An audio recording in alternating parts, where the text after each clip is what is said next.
IVF treatment చేసుకున్నాం. ఇప్పుడు next మనం ఎంబ్రియో ట్రాన్స్‌ఫర్‌కెళ్ళాలి. Embryo transfer most important step. Total IVF ప్రొసీజర్‌లో the final and most important step is embryo transfer. So, మనం తయారు చేసుకున్న ఎంబ్రియోస్‌ని గర్భసంచిలో పంపించే ప్రొసీజర్‌ని ఎంబ్రియో ట్రాన్స్‌ఫర్ అంటారు. సో, ఇది ఎంత జాగ్రత్తగా, ఎంత కేర్‌ఫుల్‌గా, పర్ఫెక్ట్‌గా చేస్తే సక్సెస్ రేట్స్ అంత బావుంటాయన్నమాట. సో, ఇదే ఎంబ్రియో ట్రాన్స్‌ఫర్ ఒక ఎంబ్రియో పెట్టుకోవాలా? 2 ఎంబ్రియోస్ పెట్టుకోవాలా? అనే కన్‌ఫ్యూజన్ ఉంటది చాలా మందికి. Hello friends. నేను మీ doctor Shruti, consultant, fertility expert, 49 hospitals, LB Nagar branch.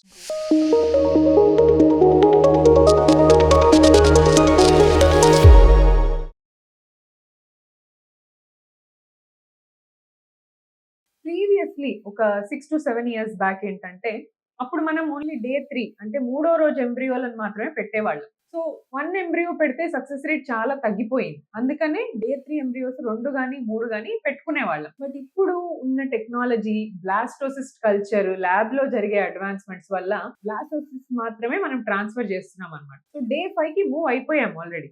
So, ఈ డే 5 ఎంబ్రియో సింగిల్‌గా పెట్టుకున్నా గూడా మంచి సక్సెస్ రేట్స్ చూపిస్తుంది.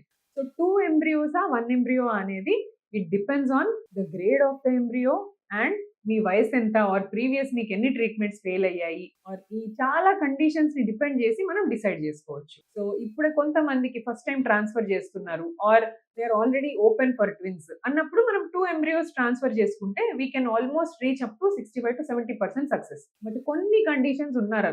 ఆల్రెడీ గర్భసంచి వాళ్ళకి చిన్నదుంటది. అంటే హైపోప్లాస్టిక్ యూట్రస్ అని చెప్తారు. సో, ఇలాంటి కండిషన్స్ తర్వాత యూట్రస్ కొన్ని మాల్‌ఫార్మేషన్స్ ఉంటాయి. అంటే యూట్రస్ సగమే ఫార్మ్ అవ్వటము, లేదా యూట్రస్ 2గా చీలిపోవటము, బైకార్నుయేట్, యూనికార్నుయేట్, డైడెల్ఫిక్ యూట్రస్ అంటారు. ఇలాంటి కండిషన్స్‌లో గూడా యూట్రస్‌లో ఇంప్లాంటేషన్ పొటెన్షియల్, తర్వాత రిసెప్టివిటీ అండ్ ఒకవేళ బేబీ పెరుగుతున్న కొద్దీ సైజ్ సరిపోకుండా అబార్ట్ అయ్యే ఛాన్సెస్ ఉంటాయి వీళ్ళలో. వీళ్ళలో ఖచ్చితంగా సింగిల్ ఎంబ్రియో పెట్టుకోవడము మదర్‌కి గాని, బేబీకి గాని ideal. So, except for few conditions మనం డబుల్ ఎంబ్రియో ట్రాన్స్‌ఫర్ చేసుకోవచ్చు. తప్పులేదు. బట్ ఆ సెంటర్ యొక్క ఇంప్లాంటేషన్ రేట్ చాలా బావుంది. వాళ్ళ ల్యాబ్‌లో ఫెసిలిటీస్ చాలా బావున్నాయి. మంచి గ్రేడ్ ఎంబ్రియోస్ ఉన్నాయి అంటే మాత్రం సింగిల్ ఎంబ్రియో పెట్టుకోవడము ఉత్తమం. బికాజ్ ఐడియల్లీ ఒక విమెన్ యూట్రస్ సింగిల్ బేబీ కోసమే డిజైన్ చేయబడింది. సో, దీనికి ట్విన్స్ అయినా లిటిల్ బిట్ ఆఫ్ రిస్కీయే. సో, సింగిల్ ఎంబ్రియో ట్రాన్స్‌ఫర్స్‌కే ఇప్పుడు world is all moving towards single embryo transfers.